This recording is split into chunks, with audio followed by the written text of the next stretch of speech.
Hi guys, this is Extravaganza's Noteworthy episode number 6, your weekly dose of new Indian music. Okay, first of all, you can go read reviews of all the best of the Indian music on my website. The link is put up in the description box. And you can also follow me on Instagram for 1 minute music reviews of EPs, albums, songs, and anything relevant to new Indian music. All of the content is right there, and the Instagram handle is also on the description box, so go check it out. And if you like my channel, if you like the content on this YouTube channel, please do like, comment whenever you can, subscribe to this channel, and do share it to anyone you think is interested about Indian music. So let's begin this week's episode. Okay, I've divided for the first time. We've seen 5 episodes, but now I've divided this whole segment, this whole episode into some sections. I'm going to give some interesting names so that we know what's coming up. The very first section, I'm calling it Pump Up the Volume. And we do this because we are excited. I am excited about stuff that is coming up, and that's why I want to pump up the volume. Okay, so we did talk about Nexa Music Season 2, and there are about 24 artists, right? The top 24 indie musicians in the country, where they'll be composing their own music, produced either by Ban Chakrabarti. He's a talented musician, indie musician who's also scored and who has been featured by me. Otherwise, Nexa Music will make sure they produce the music for this particular artist. So, out of the top 24, I'm going to go one after the other. I'm going to cover the first 6 in this particular video, and I'm going to talk about what I liked and did not like. The idea of this is to end up with the top 24 in a ranking system to see who are the top 3 according to me. And of course, the actual winners will be picked by A.R. Rahman, and they will be made, the particular artist will get an opportunity to sing for A.R. Rahman. So that's the deal, right? So anyway, let us begin with Boogeyman. It is by Hanu Dixit. I'm not aware of this artist. I'm listening for the first time. This was an electronic pop EDM kind of a number. There was decent singing, but it lacked a lot of depth and variations. That's what an original song is all about. So I'm going to give it 6.5 out of 10. It's not a bad number, but it's not great either. So that is Boogeyman. Next comes Would You Love Me? This is by Brian Christopher Bangera. Again, another artist I've not heard of. Very much in the synth pop category. Excellent vocals. I really like the vocals.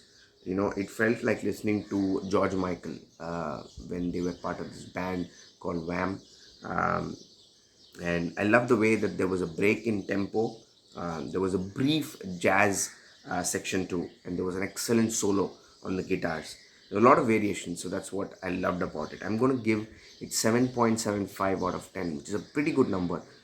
In any week, if you get a 7.75, there are chances that this particular song makes it to the top Indian music, according to my charts. So, Would You Love Me by Bangera, very good. But I hope he does improve. Then comes Becky. Now, this so far is the best song that I've heard under Nexa Music Season 2. Now, I wouldn't be surprised, so shouldn't you be, because it's by this artist called Brecilla Dsouza, and she's already been featured more than 3-4 times in my weeklies. Last year's best English songs had her within the top 5 or 6. So she's brilliant, a great vocalist, and she's also done a very good job of composing here. The song is Becky. I'm giving it 8.5. Okay, and unbelievable vocals. I mean, like, if you are a young aspiring singer, this is the kind of a person that you should look up to and practice.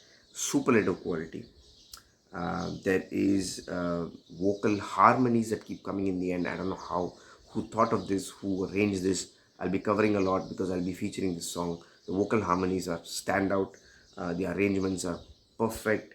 There is a saxophone in the song, which is of extremely amazing quality. So check out Becky. So far, it's at the number 1 spot according to me after covering 6 songs. Then comes Midnight Sun. Midnight Sun is by Niyati Mehta. Again, an artist I've not listened to before.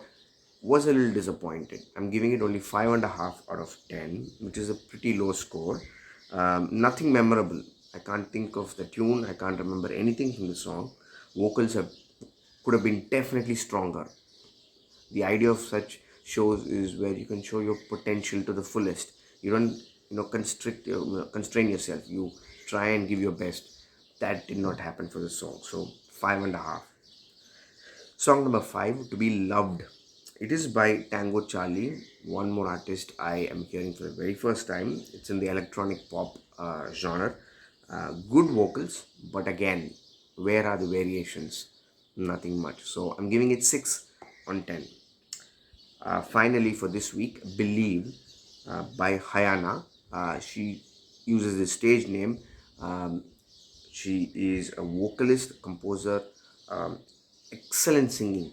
I mean, some of the scat singing that people do in jazz music where they just improvise based on the flow. She does that very, very well. I was very impressed. I personally told her that I loved it. I love the bass guitars, and there is strong production in the song. Did I say bass guitar? Bass guitar, sorry. So, Believe, I believe, gets a 7.5 out of 10. So these are the 6 songs that I've covered. I'll cover more in the coming weeks, 6 a week. Okay, we move on to the next section now. It's called Stream It or Skip It. You would know what this means. I'm just going to do some EP and album reviews here. Let's pick out a movie on Z5 called Lost. It's based in Kolkata, and so obviously the music composition responsibilities go to Shantanu Moitra. He is an excellent composer, one who is uncorrupted by the demands and the likes and the real based economy that we are living in. But at the same time, there is definitely a drop in his quality as well. I can't not say that and continue to believe that he is in his peak form. Because if you see Lost, I would say skip it. It's not a great album or EP. I liked only one song, and that song is called Nuka Dubi. I'm guessing this is some Bengali phrase. It's sung by Shreya Ghoshal, and there's also a version sung by Shantanu, but I love the Shreya Ghoshal one. It's got an excellent melody. It takes you to Kolkata thanks to the choice of instruments that Shantanu uses here. So that is the best song. That's the worthy pick. The other songs like Roshni by Papon is decent. Zara Hatke, like the word, the title suggests, is a little Hatke. It's got a cabaret style genre. It's sung by Madhubanti Bagchi, who's a very good vocalist who I featured before. But again, it starts off well and then it's a letdown. So that's it about Lost. You can skip it, but I've heard the movie is pretty good, so go check it out. Next comes Christy. This is by a fantastic composer musician called Govind Vasanta. I'm sure you know him. I'm going to give it a 4 on 5. So I say stream it. This is excellent music. He's got, I think, 2 brilliant songs. One I have featured, one I'm about to feature later this week. One is excellent in terms of its folk music as well as combining modern instruments and so on. So the first one is Palmanam. I featured it sung by Kapilan and Kirtana Vaidyanathan. What a solid stanza. Great singing by Kapilan, especially the high pitch. It's got a super melody, the use of guitars and flute in true Govind Vasanta style. Poor is the excuse me, is the folkish pop song that I talked about.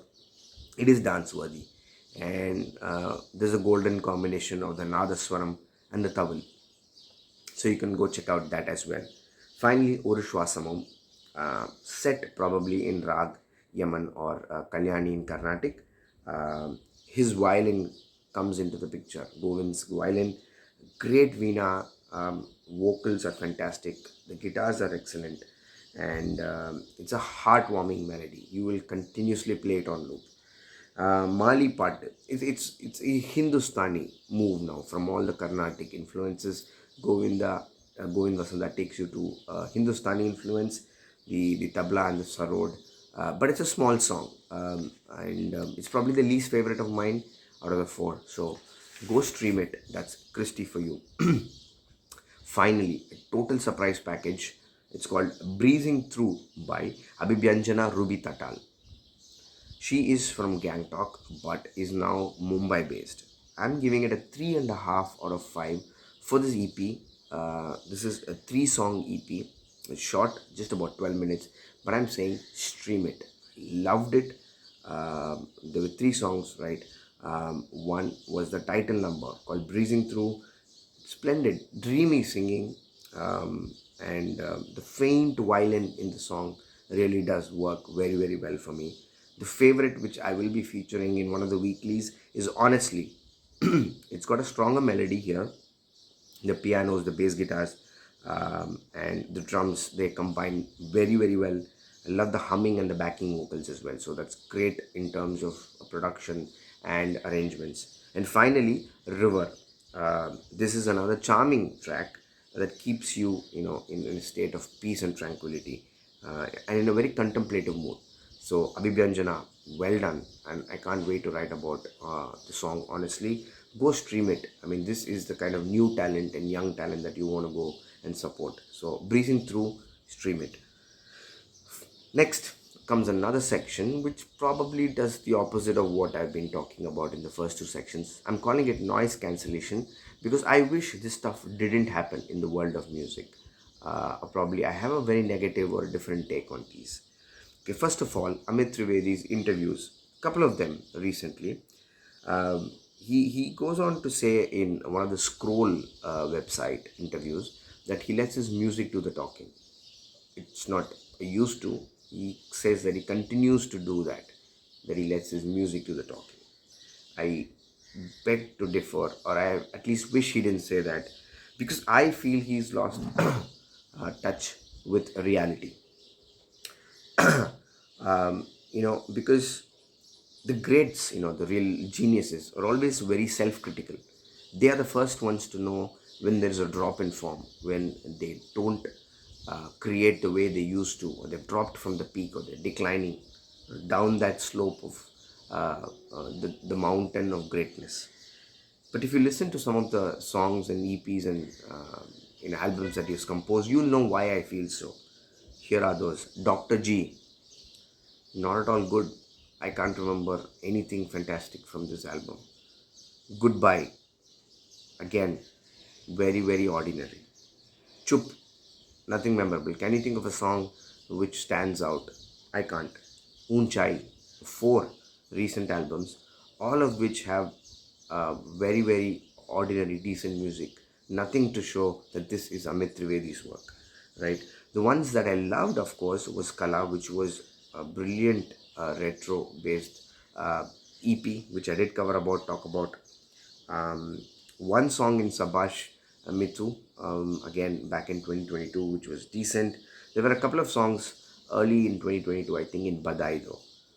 But where is the Amit Trivedi of the 2017s and 18s, where he composed songs from Urta Punjab, Dear Zindagi, Fitur, Padman, it's not the same guy anymore. So I don't think he still lets the music do the talking. Now, in another interview, he says that he believes the fact that reels based on his songs are doing so well is that people are accepting his music. Again, I don't, believe so, because reels don't show acceptance. It's personally from what I've seen, how people pick songs for reels is they once again go and pick a song which has the maximum views, and it becomes that vicious circle or virtuous circle, whatever way you look at it. So just because a song gets picked in a reel doesn't mean that people actually like the song. It just means that the song is popular and they don't want to risk, they do want their reel to do well. So they start picking up the same song which has been doing well and they use it. There is no relevance, there is no, criterion to pick it other than the popularity of the song. And popularity is not the best judge, especially in reels. Another thing is that musicians themselves have started encouraging, so they create or compose a song and they straight away announce to the world in Instagram that why don't you create a reel out of this song and I'll probably feature your reel on my story. So that's like bribing the consumer to go and like your song. So Just like people say that on YouTube, you can pay money and buy likes. This too, I think, is kind of bribing. So I wouldn't accept. And there have been many musicians who have told me that the songs of Kala, which I did like as well, were really spoiled by the abundance of reels. So that's why I don't think reels are a great sign of acceptance. And let me know what you think about Amit Trivedi, or the fact that the comments I made about reels. I would like to know what you're thinking. Again, another thing that happened that comes under the noise cancellation section is song number 2 in Coke Studio Bharat. What's happening? Narendra Kusnur, who is one brilliant music journalist who I've been following, who's been in the industry probably for 3 decades or more, who I respect, wrote on his website and on Instagram that when the second song released, he didn't want to break his head about why there is this lack of quality. Like, he's given up. That doesn't come, from a journalist of that quality, unless the songs are really that bad. I listened to it. For the first song, I did give it a decent review for Urja. Holi Rasiya. It's got many elements like folk, rap, modern instrumentation, stones, live instruments. It's got Maithili Thakur, who is an excellent vocalist, right? We know her. But where is that coherence, where you can't just put all elements in a song and then just bring them together and just play it, right? That's like noise. You need to compose and produce with a basic idea of making it worthy of listening, and that is lacking in Holi Re Rasiya.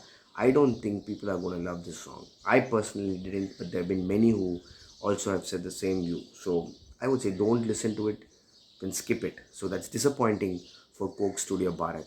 If I were to recommend to you, a production or a set of compositions in the line of Coke Studio Bharat, which probably will be even better, is Salim Sulaiman's Bhumi, the project that comes every year. Just pick any year, 2020, 2021, 2022, or even before. You will love the songs that come under that. Like, there are 8-9 songs every year that get produced, and they're fantastic. Or last year's Jam Room, Jam 8 Studios by Preetham. Go check out. I featured 5 out of the 9 songs, or 4 out of the 9 songs. So there it is. I mean, Coke Studio Bharat is going down the wrong lane. Okay, another section now. It's called Three Musicians. Now, Three Musicians is a famous painting by Pablo Picasso. Now, why I'm using that here is because every week I'm going to cover the best 3 songs of the week alone. You can go to my website and check out the rest, 10 or 15, whatever I featured for that particular week. But the top 3 alone I'll be featuring every week in this particular section, so that people know what's the best music out there. And number 3 is a Marathi film song called Bawaral Ra. Okay, this was fantastic. How true Marathi melodies are. Composed by Devadatta Manisha Baji. I'm hearing him for the first time. Sung by Ashish Kulkarni and Anandi Joshi, both of whom have featured. Ashish Kulkarni is an Indian Idol fame. Amazing, rousing melody. Bhushan Chitnis is a guitarist producer. He has done the arrangements on this. Another interesting young Indian indie talent is Srujan Kulkarni. I have featured him as well. He's done all the additional arrangements, and he's probably contributed on the interludes. Go check out the song. You will love it. That's at number 3. At number 2 is Dheemi. I can't think of any other week that this song would be at number 2 except this, because this is brilliance. This is what I enjoy doing music reviews and music journalism for. It's because of these songs. It's by Ashish Zakaria, a very, very interesting, talented producer I like. He's composed, produced, and he's performed. The writing is by Quab Music, another very, very talented musician. The strings, the violins, the layers, you'll just go into a trance mood. So please do listen to it. There is even Rex Vision who's done the mixing on this. So a bunch of talent, but the output is worthy. Just go listen to it. At number 1 is Rijhaaun. Okay, Utsavija, who I featured more than a few times, comes up with a melody. The production is by Manav. Okay, one more awesome talent. If you know the band Twin Strings, this guy is the front man of that. So Manav does the production, the piano, the saxophone. What a jazz, blues kind of a genre for this lovely tune. Please go listen to it. And the top two, the top three, and the website has the best 10 of the week. So that concludes this section. And finally, for the week, we have the mix section. Like in the world of music, how you have a mixing section. The mix section has about different things that I observed in the week in the world of music, and I would like to cover a few things which I think are worthy enough of talking about. If you've seen recently, Sonu Nigam got injured when son of an MLA pushed him down the stairs, and the fracas was over selfies, and apparently maybe Sonu didn't want a selfie to be taken. Now, I remember a few weeks ago when Kailash Kher performed in Hampi and bottles were thrown at him for not singing in Kannada. I talked about it in one of my previous episodes. But Sonu Nigam commented that we should not make it a big deal because there are fans who are great and this is a rare event and we should not exaggerate it. And I did tell that Sonu Nigam is wrong. You should obviously come to the support of the musician and you should say that it's wrong. Even if it's just one in a million, it's wrong to be doing that. It's wrong to be violent as an art, as a fan, and not expect the musician to come and dance and sing for you as though you own him, right? And that's what has happened to Sonu Nigam. It's because of a violent fan, however famous or however rich and popular he might be. Fans cannot do this. So I hope Sonu Nigam has learned this lesson, and the world, thankfully, of musicians have come in support of Sonu Nigam and have told that this is not all right, and these incidents keep happening a lot all over India. So I hope fans do learn their lessons.